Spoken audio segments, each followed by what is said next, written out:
We're going to do a real short lesson on string bending. The whole key with string bending is know where you're bending it to. So we're going to start with our E minor pentatonic box here in 12th position. We're going to take this D on the 15th fret of your second string of your B string. We're going to bend it a whole step to make it sound like E. So here's D. We're going to bend it to make it sound like this E. One thing we can do is we can put our pinky there and hear it, but this E also happens to be the 12th fret of your high E string. So what we're going to do is we're going to put our first finger on this high E, the 12th fret. We're going to put the second finger on the 15th fret of your B for the D, and I'm going to put my second finger right behind it to support it. So I'm going to use the strength of these two fingers to bend the note. So I'm going to pick the second string here, and I'm going to start bending it, and then I'm going to hit this high E, and I'm going to keep matching it with the pick until they're in tune. See, a little out of tune, back in tune, a little out if I bend too high. So it's training my ears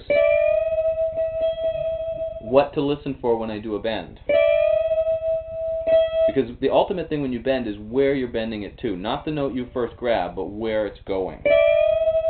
And I don't need to keep the E in if I don't want. I can just bend it up.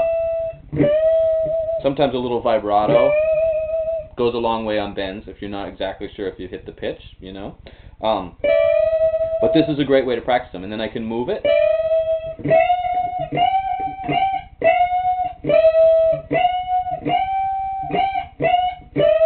I definitely wouldn't do the vibrato all the time because you want to get your ears used to hearing what you need to hear.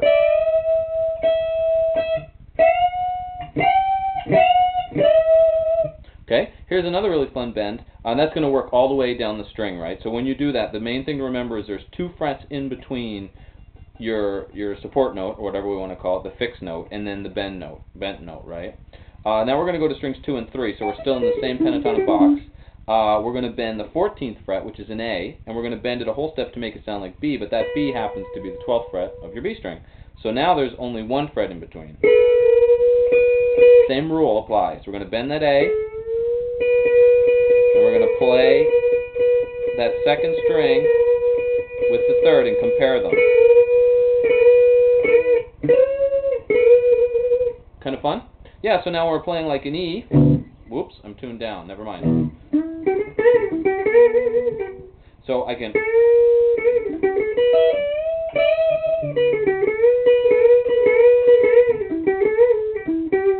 There's also a half step bend, so if I take that A where I only bend it to B flat, so I'm going to just put my pinky on the B flat to let my ears hear what I'm hitting, and then I'm going to bend it up. It's very important to give yourself that tone that you're trying to hit when you work on bending. Because again, it's all about where you're bending it to. So we have a half step bend,